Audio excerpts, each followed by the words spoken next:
pouvoir citer tout le monde parce que je ne vais pas m'en rappeler. Donc il y a l'association Jardin des Vêtes, l'association Les Vêtes, qui sont les deux associations de quartier. Il y a Alternativa, France Nature Environnement, Extinction Rebellion, la Confédération Paysanne, nombreuse, qui a signé. Il y a Cécile Muret de la Confédération Paysanne, qui dès qu'elle aura fini de parler aux journalistes va dire un mot. Mais pour l'instant elle est très occupée avec la presse. Et là on est en train d'installer, on espère que ça fonctionnera, de quoi suivre le conseil municipal en direct. Le passage des Vêtes, c'est le 10e point, donc ça va pas tarder. Donc l'idée, c'est de pouvoir suivre ça en direct si on y arrive. C'est retransmis, ça retransmis du coup sur le site de la ville. Du coup, je remercie tous ceux et toutes celles qui sont venus. Je remercie toutes les organisations. Et puis, on va faire en sorte de ne pas lâcher le morceau pour les Vêtes et de faire en sorte que les jardins soient préservés. Et j'espère que... Cécile, je ne veux toujours pas dire un mot. Donc... alors du coup, ce nouveau projet, en fait, ce qu'il faut savoir, c'est que c'est 11,5 hectares qui sont toujours bétonnés. 11,5 hectares, c'est énorme. Le projet initial, en fait, sur les 23 hectares de la ZAC, prévoyait 16 hectares. Là, on en a 11, donc c'est à peine moins. On a 2 parkings qui sont construits sur des espaces boisés. On a 3 espaces de jardin qui vont être supprimés. Et ça, en fait, ce qu'il faut bien comprendre, c'est que c'est la première phase, c'est la phase de la ZAC. Mais qu'en tout, on est sur 34 hectares sur l'ensemble du projet de la déclaration d'utilité publique. Donc en fait, même ces 11 hectares passés, on ne sait pas ce qui se passe pour le reste. Donc en fait, c'est mettre le doigt dans l'engrenage. La mairie s'appuie sur le GEC et la conférence citoyenne. Or, le GEC et la conférence citoyenne n'ont jamais conclu à la nécessité de construire. De la même manière, le tribunal administratif et le Conseil d'État n'ont jamais conclu à la nécessité de construire au VET. Donc on est sur une mairie qui s'entête, à construire. Est-ce qu'il y a un membre de Extinction Rebellion, d'Alternativa ou de la Confédération Paysanne qui veut prendre la parole rapidement en attendant que ça s'installe et en attendant Cécile Muret? Donc c'est 11,5 hectares bétonnés, 11,5 hectares, c'est énorme. Les lentillères, alors ils sont où les copains des lentillères? Les lentillères, youhou! C'est combien?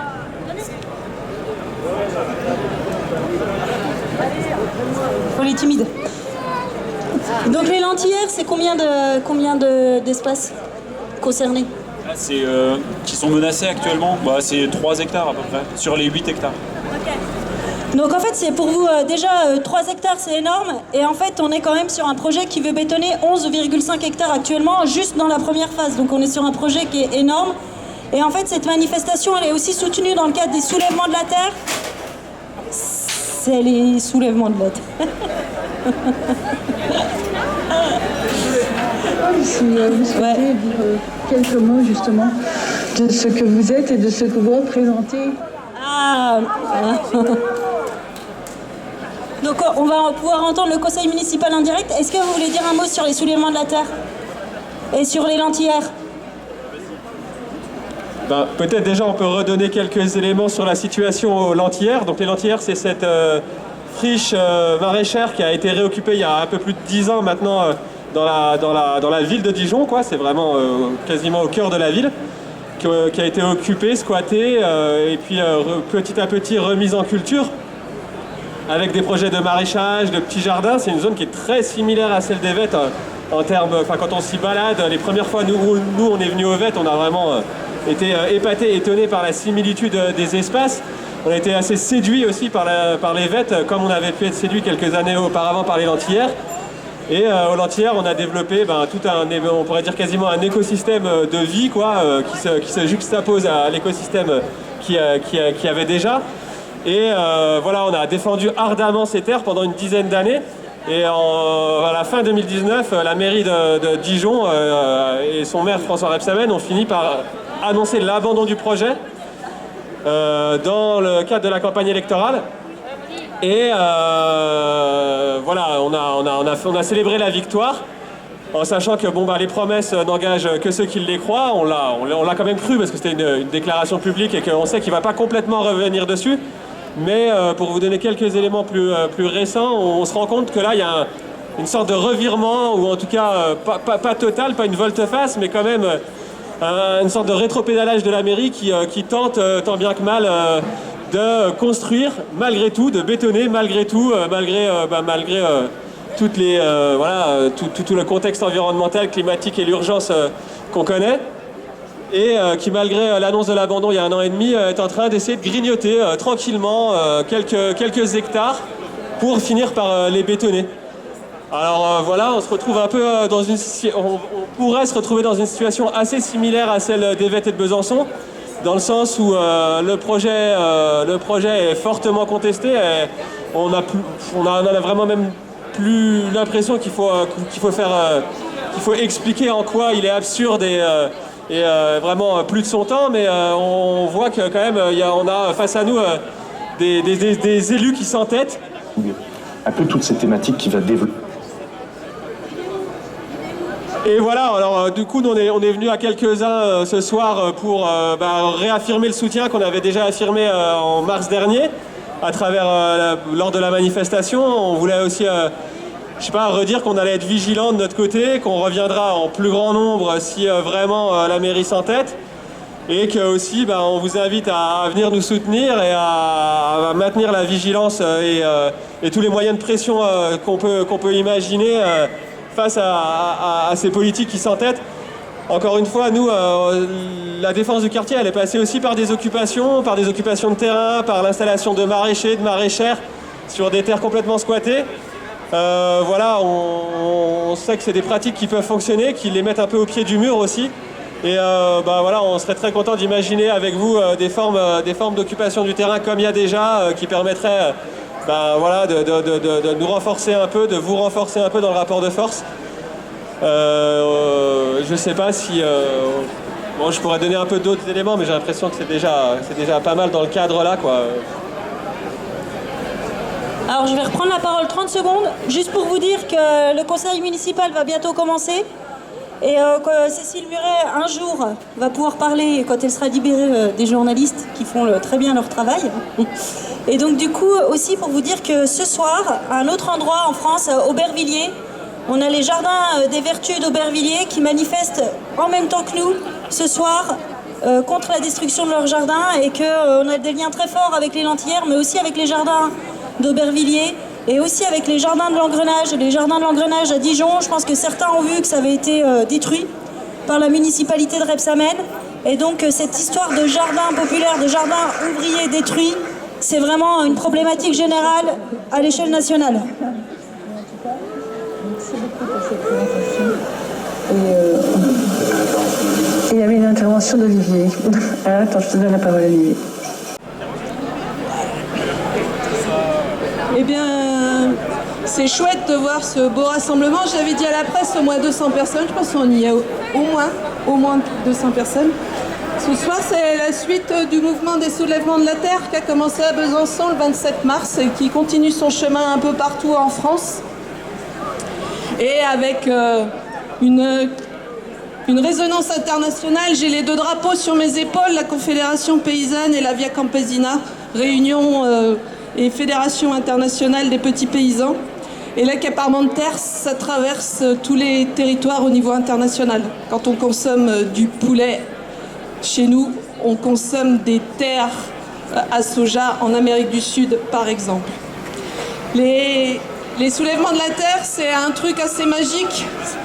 C'est l'idée de mener une convergence entre des paysans, des paysannes, des territoires en lutte, comme les Vettes, la ZAD de Notre-Dame-des-Landes et autres territoires qui luttent contre des projets inutiles, imposés, climaticides et qui sont finalement hyper violents pour toutes les populations qui sont concernées.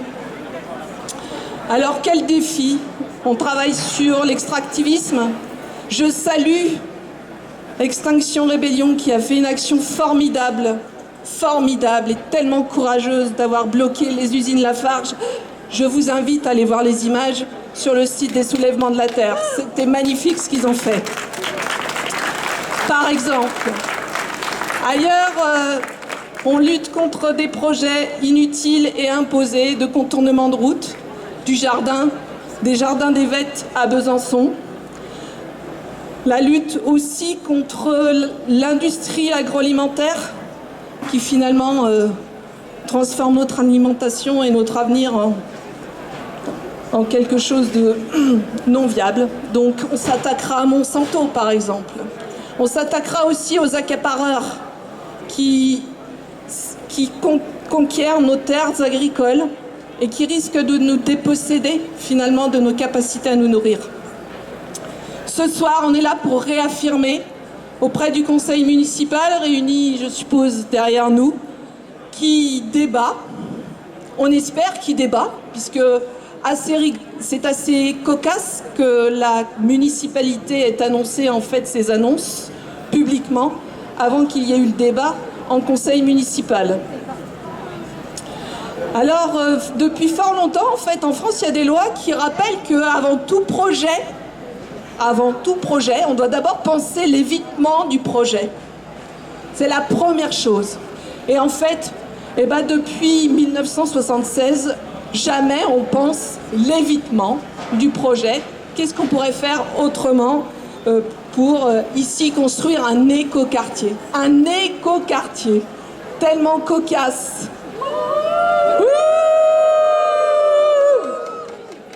Tellement cocasse. On va abîmer la nature, il y a des espaces, des zones humides. On va abîmer des jardiniers qui cultivent une partie de leur alimentation. Et puis, il y a des maraîchères qui cultivent sur place. Et à la place, on mettrait des habitations qui, soi-disant, respectent la nature. Là, effectivement, il y a un sacré paradoxe. Sachant qu'on sait, sur Besançon, il y a de la place pour construire la ville sur la ville. Et qu'aujourd'hui, il n'est plus possible de bétonner les terres agricoles et nourricières. On vit dans un monde limité. On n'en inventera pas d'autres, des terres agricoles, voire même pire. On perdra des terres nourricières à cause du dérèglement climatique. Donc réaffirmons la lutte contre l'artificialisation des terres. Et surtout, particulièrement en ville, on a besoin aussi d'espaces de respiration, d'espaces de loisirs, plutôt que d'aller construire peut-être un center park à Poligny pour pouvoir avoir une zone de loisirs parce qu'on aura détruit celui des Vettes. Quel délire! Et pour finir, pour rebondir sur le débat de dimanche soir où Claire a été formidable, j'ai trouvé. J'ai pas eu l'occasion de lui dire.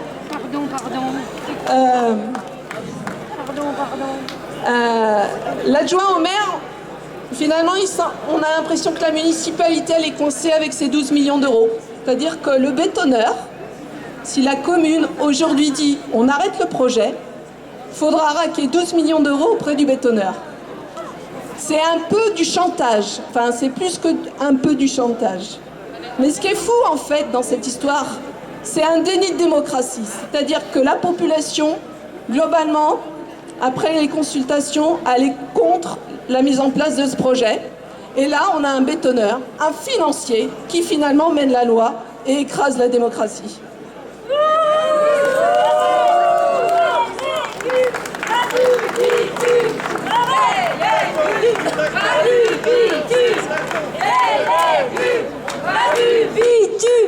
Des légumes, pas du bitume. Un hommage au père Olivier Maire, du Motin, puis sauvageant. Un hommage à l'ancien vieille, ambulancier, assassiné au relais, de comment ils vivent Besançon, de comment ils voient Besançon, de comment...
rien. Décidément, la décision d'évêque ne sera pas votée. C'est rien, c'est une inclusion. Ça. Alors, c'est quoi? C'est incendie. Bon, alors on sort. Bienvenue, bienvenue, bienvenue, bienvenue. On vous attend. On vous attend. On vous attend. On vous attend. On vous attend.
L'information soit à titre égal pour toute Besançon, je vais vous lire ce mot qu'on lui a lu tout à l'heure. Madame, nous représentons le personnel de la santé et du social touché par la loi du 5 août 2021, suspendue depuis le 15 septembre 2021. La suspension du personnel du secteur public et privé engendre des dysfonctionnements gravissimes dans les établissements, dont le CHU de Besançon, l'un des plus grands employeurs de la ville. En quoi cette situation est-elle scandaleuse, voire révoltante? Tout d'abord, selon la charte du patient hospitalisé et le serment d'Hippocrate, l'accès aux soins doit être possible pour chaque usager. Et pourtant, aujourd'hui, de nombreux patients se voient récusés aux portes des services d'urgence et de l'établissement par un vigile dont les compétences et l'expertise pour évaluer les patients ne lui sont pas attribuées. Un récent récit d'une femme enceinte de 8 mois en grossesse à risque se présentant aux urgences gynécologiques s'est vue récusée car elle n'avait ni passe sanitaire ni PCR. D'autre part, depuis le 15 septembre, nous sommes sans salaire ni traitement. Nous avons été mis en marge de la société, quel que soit notre statut, de façon très concrète. Nous avons été convoqués parfois dans les couloirs de la direction, refusant que nous soyons accompagnés par un délégué syndical, refusant que nous soldions nos congés, que nous soyons en arrêt maladie, en accident de travail ou en congé maternité, peu importait. sans omettre que précédemment à la suspension des agents, nous avons été harcelés téléphoniquement avec des menaces de suspension. Un compte à rebours des jours sur les logiciels de soins a été mis en place avant la date fatidique. Le 15 septembre, une cadre de santé a fait barrage à un agent à sa prise de poste. Car si elle ne se présentait pas, c'était considéré comme un abandon de poste, engendrant un licenciement. Les postes adaptés au télétravail ont été catégoriquement refusés. Est-ce légitime et respectueux de maltraiter du personnel de la sorte? Du personnel qui s'est investi et démené jour et nuit depuis des années, en toutes circonstances, et de surcroît depuis la crise, même en étant Covid positif. De plus, trouvez-vous normal que les sous-effectifs en personnel, déjà déplorés dans le passé puis majorés aujourd'hui, que les fermetures à 2 lits incessantes, que des blocs opératoires soient reportés, et ce pass sanitaire qui entrave la qualité et l'offre de soins? Savez-vous comment cela se nomme?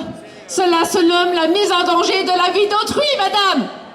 Vous avez devant vous aujourd'hui des agents hospitaliers, des aides-soignantes, des aides à domicile, des infirmières anesthésistes, des secrétaires, des cuisiniers, des pères, des mères de famille, des citoyens, des usagers, des personnes à part entière en grande détresse psychologique, au bord du suicide. Réalisez-vous qu'il s'agit de notre santé, mais aussi de votre santé dont il dépend.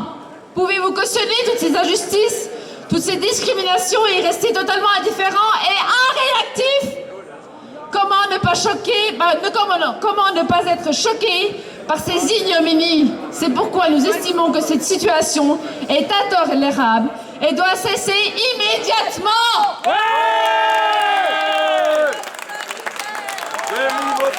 Passe sanitaire, on n'en veut pas. Passe sanitaire, on n'en veut pas. Passe sanitaire, on n'en veut pas. Passe sanitaire, on n'en veut pas. Passe sanitaire, on n'en veut pas. Passe sanitaire, on n'en veut pas. Passe sanitaire, on n'en veut pas. Des légumes, pas du bitume. Des légumes, pas du bitume. Alors, vu la suspension du conseil municipal, moi ce que je propose pour les vêtes, parce qu'on va pas prendre Racine, hein, on va essayer de prendre Racine aux vêtes, peut-être pas devant le conseil municipal, c'est un peu hostile donc, comme terrain. Ce que je vous propose, c'est qu'on se retrouve très rapidement aux vêtes, parce que là, vu comme c'est parti, ça va se voter ultra tard, donc on se retrouve aux vêtes. On espère accueillir une délégation zapatiste le 9 ou le 10 octobre, on confirme tout ça. Et dans tous les cas, on se retrouve aux vêtes et on lâche rien. Et je donne la parole à Cécile Muret, Confédération Paysanne, pour terminer. Oui, on se retrouve aux vêtes très bientôt et les soulèvements de la terre continuent un peu partout en France.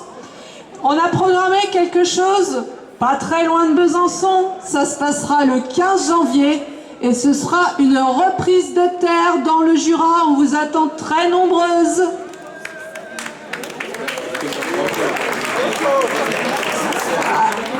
Alors une reprise de terre, peut-être pour vous expliquer, c'est l'idée qu'on va occuper une terre de manière illégale, hein, puisqu'on n'occupe pas n'importe où, n'importe comment, pour respecter le droit de propriété. Donc on va l'occuper et le but c'est de reprendre la terre à des investisseurs qui font des montages plus ou moins opaques pour accéder aux terres. Et on va accompagner des vigneronnes et des vignerons, puisque ce sont des terres à vignes, qu'on va, j'en dis pas beaucoup plus, mais qu'on va occuper et pour mettre la pression, notamment sur l'investisseur, pour que ces terres retournent à des jeunes porteurs de projets en viticulture. Voilà. Bravo. On se retrouve au VET tout prochainement. D'ici là, on lâche rien et au VET, il n'y aura pas de béton. Pas de béton au VET.